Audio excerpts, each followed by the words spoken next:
What if the only food a billionaire could eat was made by a little girl on a street corner? When a broken CEO with a haunted past crosses paths with a 7-year-old roadside chef, her humble noodles do more than stir his appetite. They stir something long buried within him. He thought it was just a meal. He didn't know it was the beginning of everything. Sit back, relax, and watch how a simple plate of noodles changed one man's world forever. The sun had barely risen over the busy streets of Ikea, but a long line had already formed in front of a small wooden stall beside a drainage gutter. It had no signboard, no paint, and no generator, but it had something nobody else in the city had: Sonia's noodles. Sonia was just 7 years old, but she cooked like someone who had been through life's fire and learned to stir strength into every pot. She stood on a small plastic stool, her tiny hands expertly turning noodles in a large black pan over a smoky coal stove. The smell pulled people from across the area, sweet, savory, and something else. Something comforting. Beside her, her mother Regina sat peeling boiled eggs and handing out food. She watched her daughter with quiet pride. Every morning a long queue would form: men in suits, market women with baskets, students with worn backpacks. They all waited, sometimes for hours, just to taste Sonia's noodles. Her rule was simple: only 20 plates a day, not 21, not even if you offered the world. "Please, small girl," a sweaty man at the front of the line shouted. "I'll pay 10,000. Let me buy one extra plate." Sonia didn't look up. "Sorry, uncle, only 20. You came late." Another woman in high heels tried to squeeze ahead. "This is nonsense. I'm not queuing behind all these people. How much do you want? Name your price." Sonia shook her head politely. "Auntie, even if you give me your car, it's still 20 plates." People in line laughed and clapped. Regina added softly, "Please, everyone, let's respect the queue. If you don't get today, come early tomorrow." The customers didn't just come for the noodles. They came for the peace, the kindness. The little girl who cooked like her heart lived in the food. And when you tasted it, it felt like warmth from home. It tasted like hope. By mid-morning, the noodles were gone. 20 plates, just like always. Sonia wiped her hands, helped her mother pack the table, and smiled as the crowd slowly faded. She didn't know today would change everything. Across the road, a sleek black SUV had been parked for a while. Inside sat a man watching silently through the half-lowered window. His name was William Norsu. He was in his mid-30s, tall and well-groomed, with calm, distant eyes that rarely showed emotion. As the CEO of Willes Technologies, one of Nigeria's biggest tech companies, William was known across the country: wealthy, powerful, always in control. But behind the polished suits and news headlines, William carried something private. He hadn't eaten a full meal in 3 years. After the sudden loss of his parents, his body began rejecting food. Doctors diagnosed trauma-induced anorexia. Therapists tried. Nutritionists begged. Even his personal chef gave up. Food simply had no taste anymore. No smell could stir hunger. Until now. The scent that drifted from that small wooden stall across the road wasn't just food. It was memory. Something about it felt like home, like safety. Without a word, William opened the door and stepped out. "Sir?" his driver asked, surprised. William didn't reply. He crossed the road quietly and stood at the back of the crowd, blending into the last few customers still lingering to compliment the little girl. People turned. Isn't that William Nwosu?" He ignored the whispers. Sonia was cleaning up when she looked up and saw him. "Sorry, sir," she said. "Noodles is finished." William paused, unsure why that made him feel strangely disappointed. He hesitated, then said, "Not even 1 spoon left?"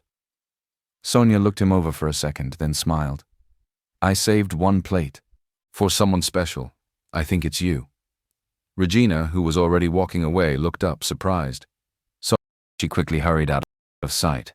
Sonia handed him a small plate. "Last one. 1 egg." William sat quietly on the wooden bench near the stall. He took a bite. Then another. Then another. The bench creaked beneath him as he leaned forward and kept eating. He didn't speak. His eyes didn't leave the plate. His hand didn't stop moving. Regina watched in silence from a distance. Even she could see the shock in his face, like something inside him had woken up. Sonia giggled softly. "Daddy, you really like it." William paused. He slowly raised his head. "What did you call me?" "Daddy," she said again, beaming. "You look like one." William blinked. His fork hovered in the air. Something inside him stirred, something he couldn't explain. Regina's hand trembled slightly, but she said nothing. It seemed she was trying to avoid being seen by the man. William chuckled awkwardly. "That's a funny thing to say." "I'm serious," Sonia said. "You feel like my daddy." William smiled, but it didn't reach his eyes. He looked at her face again, closer this time. And for a split second he saw something familiar. He didn't know why, but he couldn't look away. He handed the empty plate back to Sonia. "Thank you," he said quietly. "You're welcome, Daddy," she said with a giggle, wiping her hands on a small towel. He gave a small smile, then turned and walked back to his SUV. As he sat in the back seat, the taste still lingered on his tongue. He had eaten. For the first time in years, he had finished a full plate. But what he couldn't shake off was the little girl's face. The way she called him Daddy. The way she looked at him was like she knew something he didn't. That night, William lay in his penthouse in Victoria Island, the city lights glowing beneath him. He didn't touch the food his chef brought in. He kept thinking about her. About Sonia. And so the next day, he came back. The noodles were already almost gone when he arrived.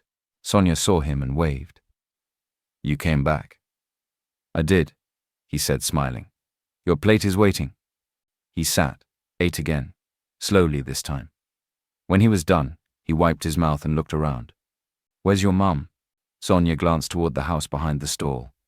"She stepped out," she said. William nodded politely. "Ah, okay."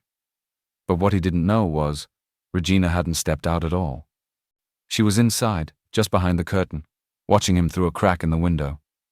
Her heart had nearly stopped the day before when she saw his face again. It was him. William, the man she once loved. The man who left without knowing what he left behind.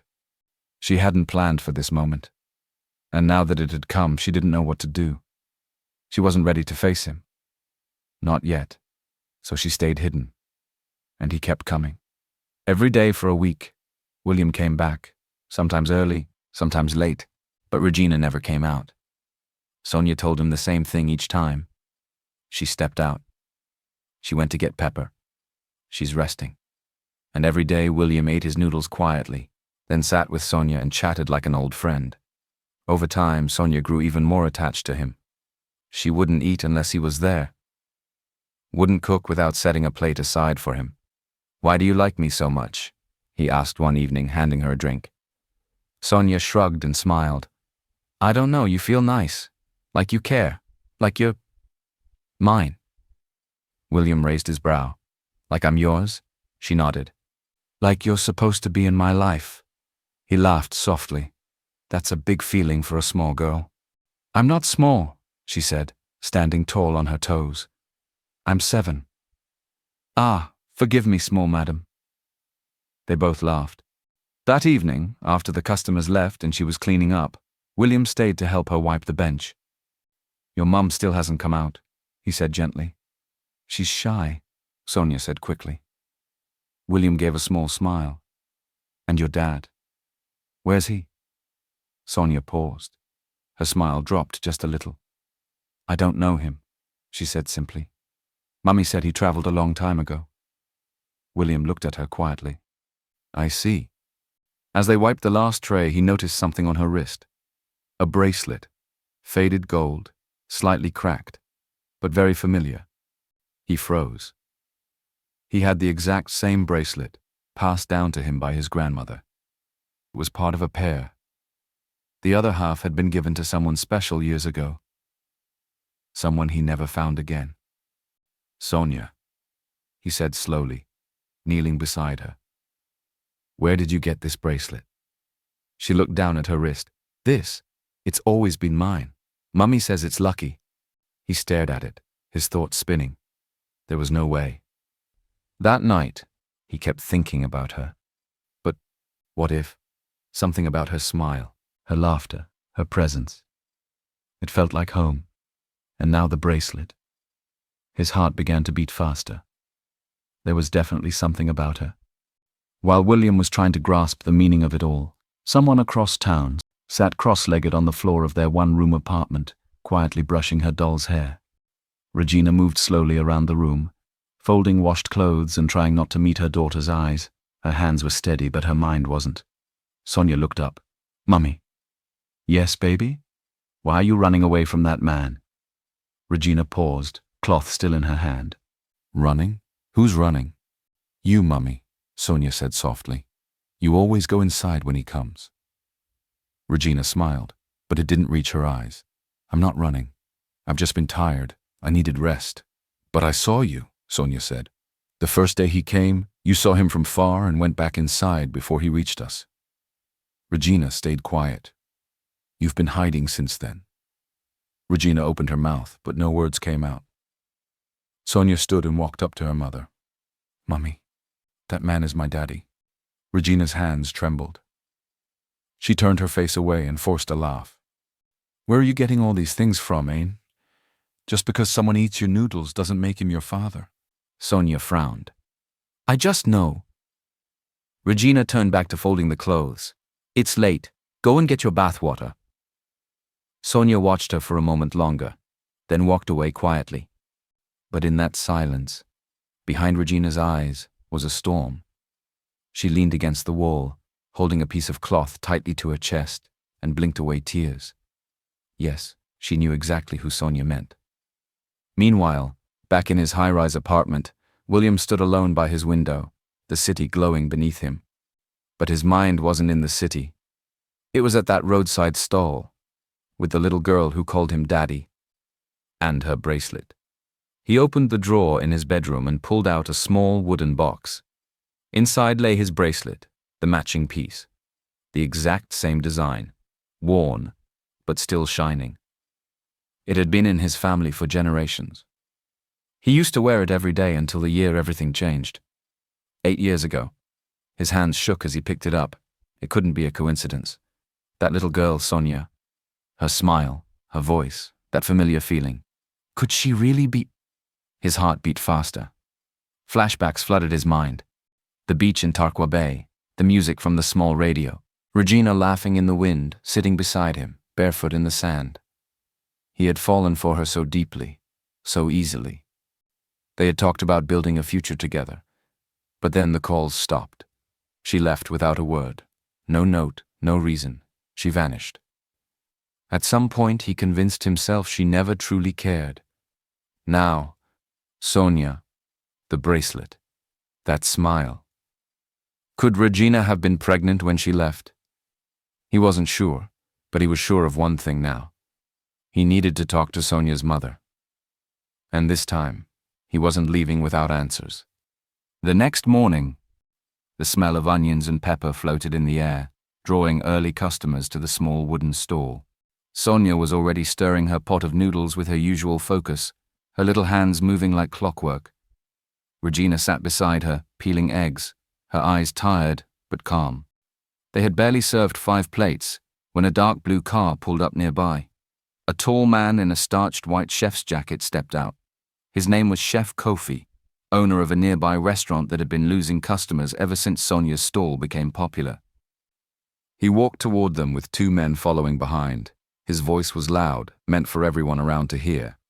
"So this is the so-called magic stall," he said, looking around with a smirk. "This is what people are calling the best noodles in the city?" Regina stood slowly. "Good morning, sir. Can we help you?" "Help me?" Kofi scoffed. "I'm here to help you.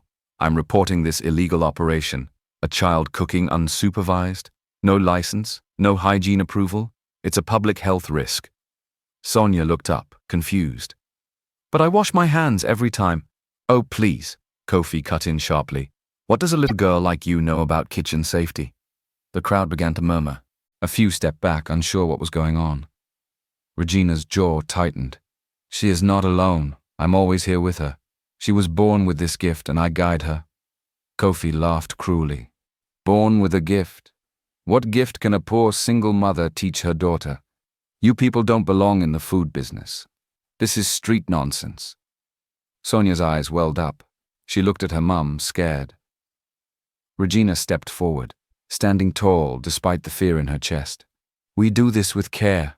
We've never hurt anyone. The people who eat here know we are clean. She has talent. She deserves to share it. Kofi raised his hand and waved to his men. Shut this place down. Regina's heart dropped. Sonia's hands stopped stirring. It felt like everything they had built was about to be crushed. Just then, a calm but firm voice rang out behind the crowd. Excuse me, it said. Is there a problem here? Everyone turned. William Nwosu walked slowly toward the stall, dressed, but even in his casual clothes, his presence shifted the air. Kofi blinked. Wait, you're… Yes, William said, and I'm a regular customer here. He turned to the small crowd. I eat here almost every day. I've never been sick and I've never seen any dirt or carelessness. He faced Kofi. And unless you're the health inspector, you have no right to threaten them. The murmurs grew louder. Kofi stepped back slightly, unsure. William continued. If you have a personal problem with their success, maybe focus on improving your own kitchen instead of bullying a child and her mother. Kofi swallowed hard. He looked around, saw the people nodding in support of Sonia and Regina, and hissed under his breath. This isn't over, he muttered, then stormed back to his car. The vehicle drove off, kicking dust behind it. Regina let out a shaky breath. William turned to her. Are you okay? Regina nodded slowly. Yes. Thank you. For a moment, they just looked at each other. And in that silence, something passed between them. There was no more hiding. No more pretending she didn't know him. No more avoiding the truth.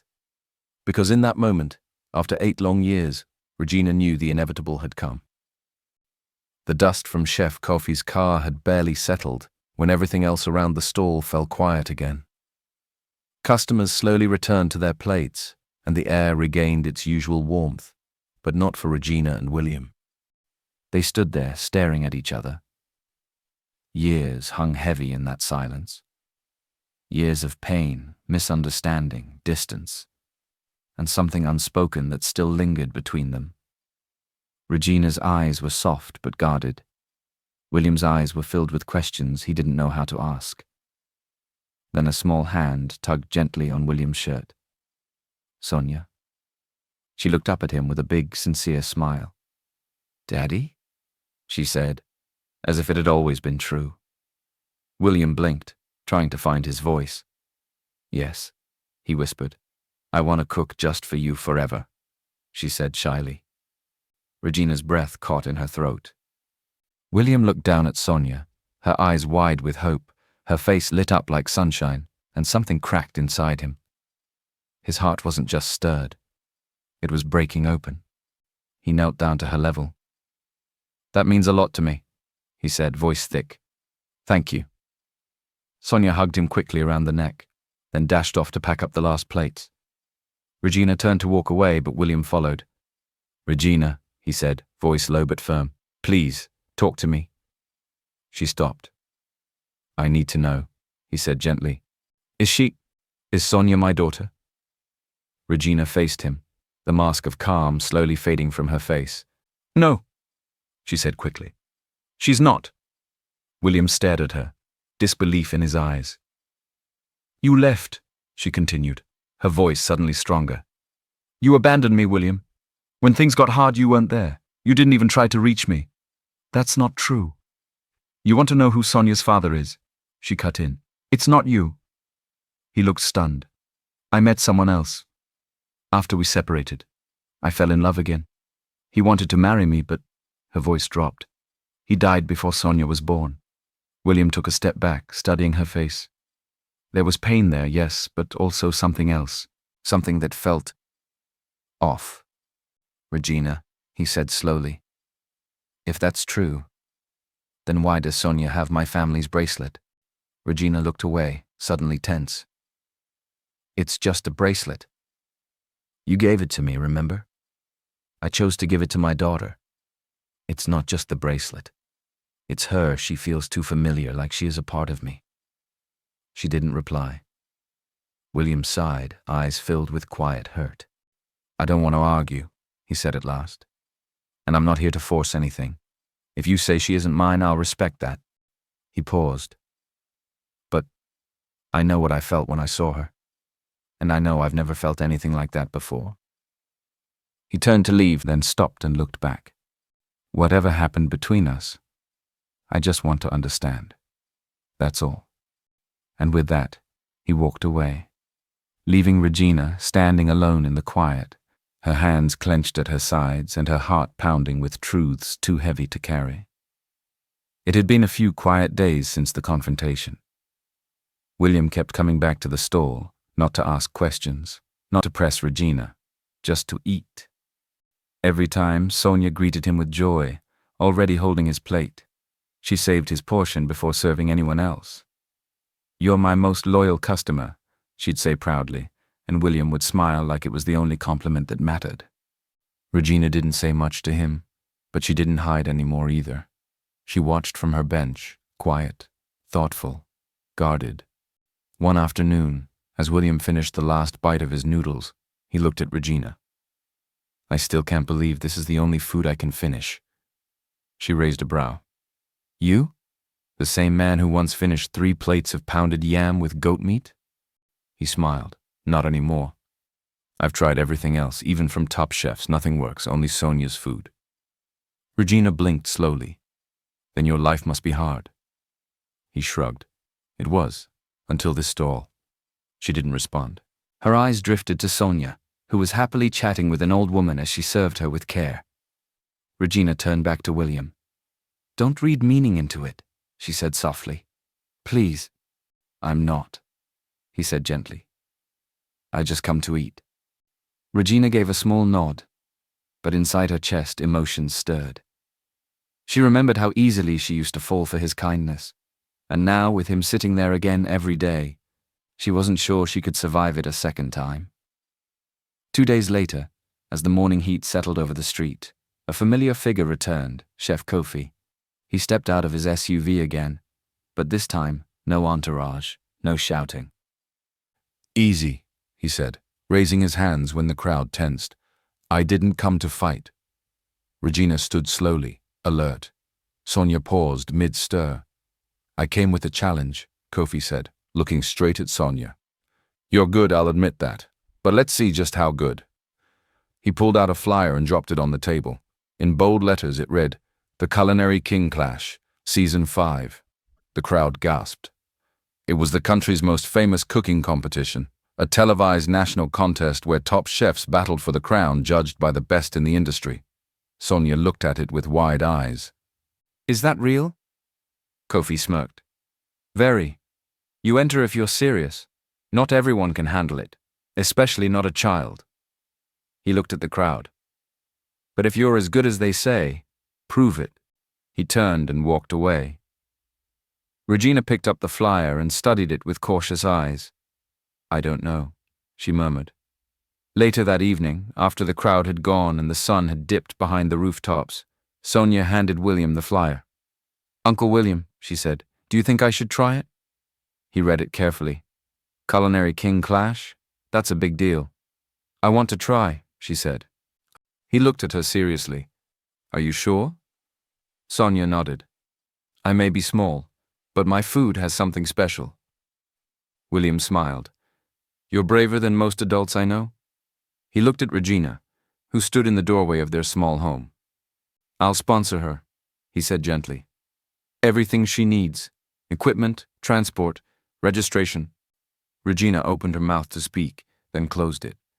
She wanted to say no, to keep things simple, to protect her daughter and maybe even herself. But the look on Sonia's face, the light in her eyes, it reminded her of dreams she had buried long ago. And so she simply nodded. But she knew something had shifted. Her daughter was no longer just a street cook. She was stepping into a bigger world. News of Sonia's entry into the Culinary King Clash spread like wildfire. Some people clapped, others mocked. A child in a professional kitchen? She should be playing cook and not cooking real food, now she will be on TV. She's good, yes, but this is a serious competition. This is just for drama, they want to use her to boost views. William saw the comments online and shook his head. People didn't understand, but the organizers did. In a press release the next day, the host of the competition stood in front of cameras and said, "Culinary King Clash has no age limit. We believe talent is not tied to age. If a 7-year-old can cook better than a grown chef, so be it. Let the food speak."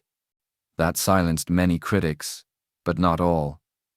That night, in their tiny apartment, Regina sat with Sonia on a mat by the corner. A soft bulb flickered above them, casting long shadows on the cracked wall. "Are you scared?" Regina asked. Sonia shook her head. "Only a little." Regina smiled. "That's normal." She reached for an old photo album tucked away behind their cooking pans. Blowing off dust, she opened it carefully and pulled out a faded black-and-white photo. "This was your grandfather," she said. Sonia leaned closer. He looked serious. Regina laughed. He was very serious, especially when he cooked. He was the head chef in a royal palace. Kings and governors ate from his hands. "Really?" Sonia's eyes widened. Yes. People came from all over to taste his food. He believed food wasn't just for filling the stomach. It was for healing, for comfort, for making people feel something. Sonia went quiet, thinking. "You got your gift from him," Regina continued softly. "It's in your blood." Sonia looked at her hands. "Then I have to do it well. I want to make him proud." Regina pulled her close and kissed her forehead. "You already have." From the next morning, training began. Sonia didn't sleep in. She didn't complain. She woke up early, tied her small apron and practiced. She cooked over and over again. Sometimes it was her signature noodles. Other times, it was new dishes, soups, fried plantain, puff-puff, jollof, yam porridge. She wanted to try everything. Regina guided her through old recipes passed down from her father. She taught her how to balance seasoning, how to boil meat with patience, how to taste with the tip of the tongue, how to cook with heart, not just hands. William bought her better utensils, a new stove, clean aprons, measuring spoons, and even a mini blender. But he stayed in the background, never pushing, just supporting. And at night, when Sonia slept, Regina sometimes sat alone with her thoughts. She wasn't afraid for Sonia's talent. She was afraid of what life could take from them again. The competition had finally begun. The Culinary King Clash arena buzzed with lights, cameras, and reporters. Stainless steel countertops gleamed under spotlights. Judges sat behind long tables, arms crossed, eyes sharp. Contestants in crisp white aprons moved quickly around the kitchen stations. And in the middle of it all stood Sonia, small and focused in her tiny apron, her braids tied back neatly. Her station looked different, colorful, warm, and simple. She had placed a folded drawing of her and her mum in the corner for courage.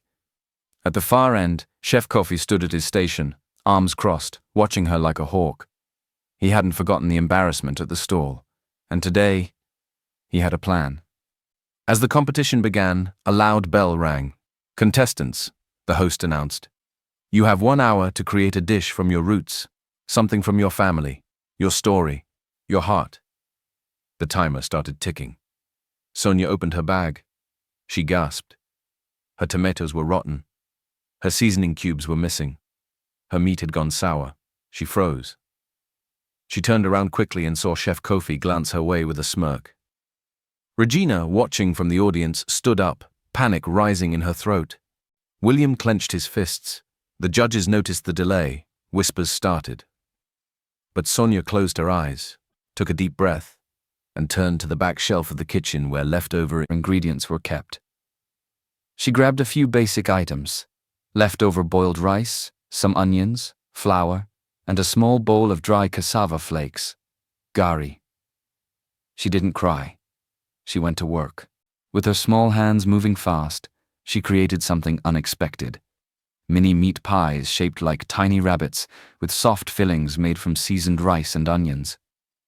Beside it, She served a warm bowl of pap with a sprinkle of sugar and soaked gari on the side. Simple. Unimpressive to the eye, but powerful in story. When the judges reached her station, one of them raised a brow. "What is this?" Sonia stood up straight and smiled. "I call it hope on a plate." The judges blinked. "It may not look like much," she said, "but this is what I ate with my mummy when we had nothing." She took a breath. "Sometimes we begged. Sometimes we shared one spoon. But mummy always made it taste special," she said. "Food is not just for the stomach, it's for the heart. So I made this for children like me, and single mothers like my mum, who don't always have meat or spice or money. But we have love, and hunger doesn't wait for fancy." The room fell silent. Even Chef Kofi stopped smirking. Sonia continued, her voice clear. "This is not food for the rich. This is food for the soul. And I want the world to know that even poor families deserve something beautiful on their plate." Tears filled the eyes of one of the female judges. Another nodded slowly, deeply moved. After a moment, all three judges stood up and clapped. The crowd joined in, rising to their feet in applause. Regina pressed her hand to her mouth, shaking with emotion. William blinked fast, swallowing the lump in his throat. Later that afternoon, the host stepped forward, smiling. And qualifying for the final round of Culinary King Clash, the highest judge score of the day, he raised the mic. "Sonia Regina Chukwuemeka." The hall erupted with cheers. Sonia's eyes widened. She turned to the crowd looking for her mother. Regina was already walking toward the front, tears running down her face, arms open wide. And as they embraced in the spotlight, everyone watching knew this was no ordinary competition. This was history in the making. The days leading up to the final round of the Culinary King Clash were filled with excitement and nerves. Sonia and Regina practiced day and night. Regina guided her daughter with patience, helping her tweak recipes, balance flavors, and think creatively. Sonia took every lesson seriously. She wanted not just to win, but to honor her mother, her grandfather, and every poor child who had ever been told they couldn't do something big. But somewhere else in the city, William Nwosu sat alone in his office, turning over something far heavier than recipes. The bracelet still lay on his table. So did the photo of Sonia he had secretly printed from a news blog. He had tried to shake the feeling, tried to believe Regina's words, "She's not yours." But his heart said otherwise. Every time Sonia called him daddy, something inside him responded, not with confusion, but with knowing. So he did what he had avoided for weeks. He called his doctor. He arranged for a secret paternity test. He submitted the result of a gentle cheek swab he had collected from Sonia's used napkin at the stall. And now, he sat with the envelope in his hands. His fingers trembled as he opened it. His eyes scanned the result. 99.98% probability of biological relationship. William Nwosu is the father of Sonia Chukwuemeka. He didn't cry, but he closed his eyes, and for the first time in years he felt something break open inside him. Sonia was his daughter. His. And he had missed the first 7 years of her life. Not because Regina ran, but because he gave up too easily. He hadn't searched long enough, hadn't fought harder. Now, he had a second chance. But would Regina forgive him? Would she even believe him? Or had she hidden it, because she thought he didn't deserve to know? He stared out the window, his heart heavy. He wanted to go to them immediately, but he didn't want to cause chaos, not with the final round so close. He would wait, just a little longer. But while William battled his truth in silence, Regina and Sonia faced a storm of their own. One afternoon during practice, Regina received a call from a friend in the media. "You need to be careful," the voice warned. "There's a rumor going around that you and Sonia made people sick during the prelim round." "What?" Regina said, shocked. "Some competitors are spreading it. They say a child shouldn't be allowed to compete, that you're feeding judges with unclean food just to win sympathy. The story might go public." Regina felt the ground shift beneath her. At that same moment, Sonia came running in from the stall, her small face pale.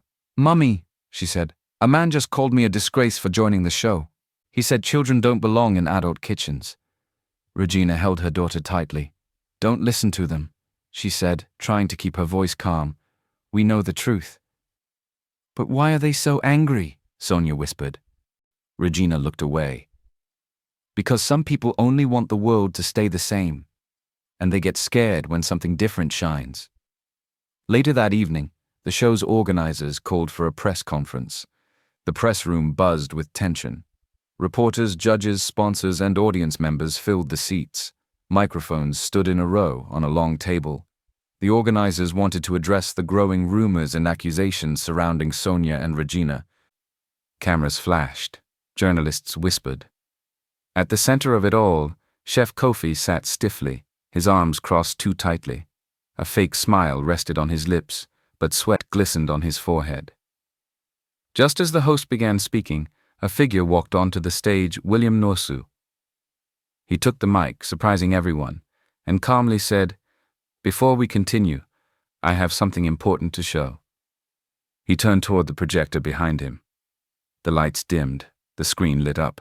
A CCTV footage played. In the video, a man in a hoodie crept into the contestants' pantry the night before the preliminaries. He moved swiftly, switching out ingredients, slipping rotten items into Sonia's bag before quietly walking away. Gasps filled the room. William turned back to the crowd. This footage was recovered through my connections. As you can see, there was sabotage, intentional, targeted, and cruel. Reporters shouted questions. Who is he? Who sent him? William raised a hand. We are still identifying the man. He has not been found yet, but I give you my word he will be, and he will be arrested. All eyes turned to Chef Kofi, whose fake smile had vanished. He shifted in his seat, clearly uneasy. One of the people who sat close to Chef Kofi leaned in and whispered, "You know who that is, don't you?" But Kofi didn't answer. After the chaos settled, William stepped away from the table and walked straight toward Regina, who had been standing at the back of the hall, holding Sonia's hand. People moved out of his way as he approached. He stopped right in front of her and took a deep breath. Then he pulled something from his pocket, a white envelope. He handed it to her. Regina hesitated, then slowly opened it. Her eyes scanned the page. She froze. Her lips parted slightly, but no words came out. William's voice was soft. "She's mine." Regina looked up, tears already filling her eyes. "Yes," she whispered. "She is." He stepped closer. "Why didn't you tell me?" Regina swallowed hard. Her voice shook. "Because I suffered. After you left, I had nothing. I was alone. I didn't even know I was pregnant at first, but when I did, it didn't matter. Not to you." William's face fell. "I didn't know." "You didn't fight for me, William," she said, tears rolling freely now. "Your mother didn't want me, and you—" She choked back a sob. "You gave up, just like that." "I didn't give up," he whispered. She shook her head. "I saw a picture of you, with another woman. She was kissing you. I told myself you moved on, that you forgot me." William looked shocked. Nothing happened with her. That night it was my birthday party. She kissed me, but I pulled away. I never wanted anyone else. Regina's hands trembled. "I didn't want to beg you for recognition," she said quietly. "I didn't want you to think I was trapping you with a child." She turned slightly toward Sonia, who had stepped away to give them space. "I chose silence, not because I didn't love you, but because I had to protect myself. And her."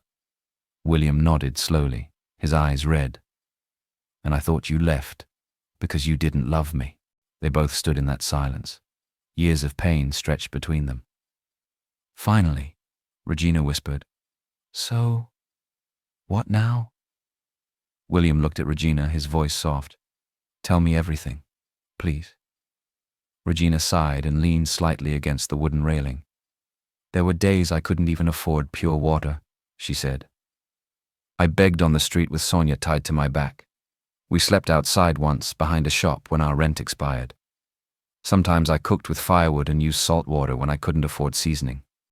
William closed his eyes, his throat tightened. "I watched her grow with no one but me," Regina continued. She asked why her friends had daddies, but she didn't. I lied sometimes, other times I cried alone. He took a shaky breath. I'm sorry, Regina, for everything. For not looking harder. For not being there when you needed me most. She didn't speak. He continued. I didn't just lose you. I lost myself too. Regina looked at him, surprised. He nodded slowly. The anorexia? It started after my parents died. Regina's eyes widened. We were in the car together. I was sitting behind them. One moment we were talking, the next... He stopped, struggling. I saw everything, their blood, their final moments, and I couldn't save them. He wiped his eyes. Since that night, I couldn't eat. Nothing stayed down. My body gave up. My heart gave up. I didn't have my parents, and I thought you left me. I was sad and alone. He looked away, then back at her. Until I met Sonia. His voice cracked. I didn't know she was my daughter, but the first time I tasted her food, something shifted. It was like my soul recognized her before I did. Regina's eyes shimmered with unshed tears. I'm not here to take her away, William added. I just want to be part of your lives, if you'll let me. She looked at him, silent, then softly said, I'll think about it. He nodded, grateful for even that. Later that day, in the small back room of the competition venue, Sonia sat on a plastic chair, swinging her legs and humming a song she made up herself. William knelt in front of her and gently opened a small box. Inside was a faded gold bracelet, the twin of the one she always wore. Her eyes lit up.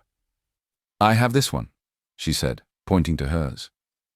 Mummy said it was special. It is, William smiled. And this one matches yours, because it was given to me by my grandmother. She said one day it would lead me to someone very important. He gently placed it in her hand. I think it led me to you. Sonia looked at the bracelet, then at him. Her eyes slowly filled with wonder. So, does this mean you're really my daddy? William nodded, barely able to speak. Sonia grinned, bursting with joy. I knew it, she said, throwing her arms around him. From the first day you came, I just knew. William laughed softly, hugging her tightly. His arms trembled. So much time lost, so many years, but she was here, and she was his. Can I tell my friends now? Sonia asked with playful excitement. That I have a daddy, a real one? William smiled through tears. Yes, baby, you can. Later that evening, a public statement was released. All accusations against Regina and Sonia were cleared. The footage, the false rumors, the poisoning claims, all exposed as lies. And in front of cameras, William Nwosu stood tall. I declare both Regina Chukwuemeka and her daughter Sonia under my full protection, he announced. Flashbulbs exploded, headlines spread, people wondered why he did that, and how he was connected to them. The press tried to ask, but William wasn't ready to reveal everything, not yet. For now, the only thing that mattered was the little girl in braids gripping his hand, and the woman standing silently beside them. He hadn't just found his daughter. He had found something deeper. A chance to make things right. The following morning, the big day arrived, finally. The final round of the culinary king clash. The grand stage sparkled with lights, the cameras rolled, and the audience filled every seat. Flags waved, children held signs. Judges sat behind polished desks with serious eyes. It was no longer just a contest. It was a national event. And in the center of it all stood Sonia, dressed in a crisp white apron, her hair neatly braided, her face calm but determined. Beside her in the prep room, Regina adjusted her collar, whispering softly, No matter what happens out there today, I'm already proud of you. Sonia looked up and smiled. Thank you, Mummy. The host's voice echoed through the arena. Welcome everyone to the final round. Today's challenge is a legendary dish passed down through generations of African royalty. The screen behind him displayed elegant images of feathers and fire. The dish is called Phoenix Gathering. Gasps filled the room. It was known to be one of the hardest dishes ever created, made with 9 different types of poultry meat, each cooked separately and arranged into the form of a rising phoenix on the plate. This dish is not just food, the host continued. It is history. It is heritage. And it is today's challenge. The countdown began. Sonia worked with incredible focus. She seasoned chicken, duck, quail, guinea fowl, pigeon, turkey, and more, handling each piece with care, just as her grandfather once did in a royal palace far away.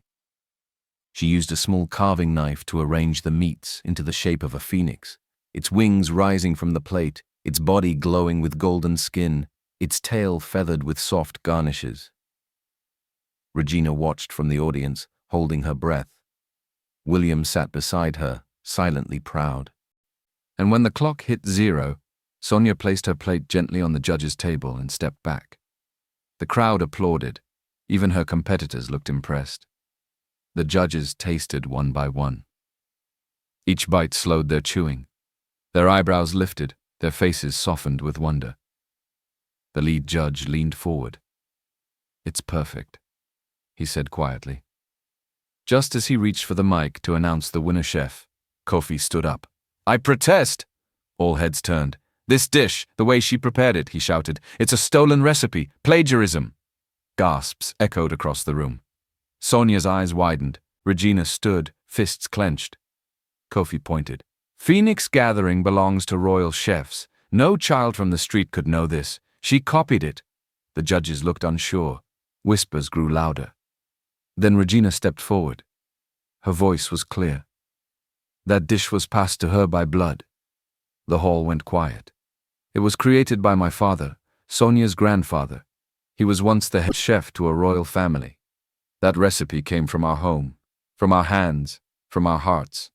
"That can't be true. I know you are lying," Kofi protested. She turned to the judges. "Sonia didn't copy anything. She cooked what she carries in her blood." Silence. Then murmurs. The audience was still buzzing, unsure what to believe. Some clapped, others whispered, and a few shook their heads. Even with Regina's powerful words, the shadow of doubt still lingered. Then one of the senior judges stood up and raised a hand. "I have a suggestion," he said, his voice steady. "Let's settle this properly, right here, right now." The crowd fell silent. He looked at Sonia, then at Chef Kofi. "Let both contestants prepare a new dish. One final test. No prior ingredients, no staff. Just raw talent, instinct, and heart. The best dish wins." The room gasped. "But," he turned to Sonia, "if you agree and your dish doesn't shine brighter than Chef Kofi's, you must withdraw from professional cooking. Forever." All eyes turned to Sonia. Regina's heart raced. William tensed. Sonia stepped forward, small but unshaken. "I accept." Regina's breath caught. "Sonia." But Sonia looked back at her mother and smiled. "I can do this, Mummy. I believe in what I cook." The countdown began. Each contestant was given basic ingredients and a simple stove. No help, no recipe books, just hands and soul. Chef Kofi began immediately, grating, blending, stirring with practiced ease. He smirked as he worked, confident in his skill. Sonia stood still for a moment, her eyes closed. She breathed in the spices, felt the heat of the stove, thought of all the meals she had made with her mother, all the hungry nights, all the borrowed pots, all the time she turned scraps into comfort. And then, she moved. She cooked with no plan, only memory and love. She grilled onions till they caramelized. She stirred a rich sauce using pepper, crayfish, and groundnut. She fried soft dumplings filled with shredded chicken, egg yolk, and herbs. She garnished it all with leaves and tears of effort. As the clock hit 0, both dishes were placed before the judges. They tasted Chef Kofi's first, impressed. But when they tasted Sonia's dish, something changed. They leaned back in their chairs, eyes closing slowly. One of them held his chest, another placed her hand gently on the plate, and then one whispered, "It's not just food. It's memory, healing, and love on a plate." Just as the host prepared to announce the final winner, a commotion rose near the back doors. William's assistant rushed in, followed by 2 security guards and a young man in a black hoodie. The host paused. The crowd turned. "This man," the assistant declared, "is the one from the CCTV footage. He has confessed." Gasps rang out. He admitted he was paid by Chef Kofi to sabotage Sonia's ingredients during the preliminaries, and he was the one behind the entire smear campaign. People turned to Kofi. He stood frozen. Shouts erupted from the crowd. Shame. She's a child. You played dirty. Karma. Kofi dropped his eyes. He had nothing left to say. Within minutes, security escorted him away. The judges leaned into their microphones. After careful tasting and considering the spirit of this competition, we proudly declare Sonia Chukwuemeka as the winner of Culinary King Clash Season 5. The crowd exploded into cheers. Regina rushed onto the stage. William followed. Sonia turned, eyes full of joy and disbelief, as her mother and father wrapped their arms around her in a warm, tight embrace. Tears flowed freely, not just from them, but from strangers who had watched this little girl rise from the roadside to royalty in the kitchen. Then, unexpectedly, Chef Kofi stepped back on stage. He walked slowly, humbled, and stopped before Sonia. "I lost today," he said, voice low but sincere. "Not just a title, but my pride." He looked at her gently. "A child taught me what I refused to learn in all my years as a chef, that cooking is not about power or fame, it's about people." He bowed. Sonia looked up at him and smiled, quietly offering him a small nod of respect. She had won. But more than that, she had changed the world with a spoon and a brave heart. The cameras had barely stopped flashing when William turned to Regina backstage and said softly, "Come home." She blinked. "Move in with me, both of you. My home is too big and too empty without you." Regina hesitated, eyes drifting to Sonia, who was surrounded by reporters and new admirers, waving shyly, holding her trophy tightly. "You don't have to decide now," he added, "but I want our daughter to wake up in a house where she's treated like the royalty she is, and I want you to rest for once. No more back-breaking mornings at the stall. Let me take care of you, like I should have, long ago." Regina looked at him for a long moment. Then quietly, she nodded. Within a week, Regina and Sonia moved into the Nwosu mansion, a place of shining marble floors, high glass windows, and sprawling gardens. But it wasn't the luxury that mattered. It was the laughter in the hallways. The warmth in the kitchen where Sonia now taught the mansion's chefs how to make her noodles. And the peace in Regina's heart as she tucked her daughter into bed each night, knowing she no longer had to fight alone. To mark the new beginning, William organized a grand gala, the kind the city hadn't seen in years. Everywhere that mattered, people spoke of it. The return of the Nwosu legacy, the street girl turned culinary queen, the heiress who cooked her way to history. The grand ballroom glowed with gold and crystal. The city's elites, politicians, celebrities, and business giants gathered, all eager to see the girl who had captured the nation's heart. On the main stage, under soft lights, William stood beside Regina and Sonia, both dressed in flowing evening gowns, elegant, radiant, proud. He took the mic.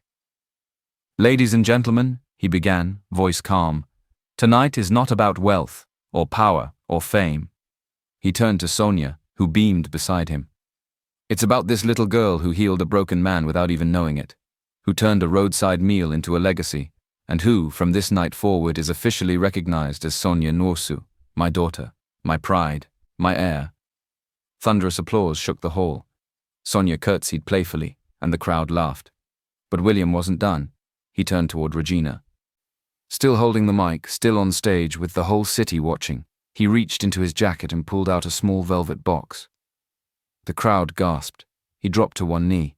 "Regina," he said, "you were my first love and the mother of my greatest gift. I don't want to lose you again. Please forgive me." He opened the box. "Will you marry me?"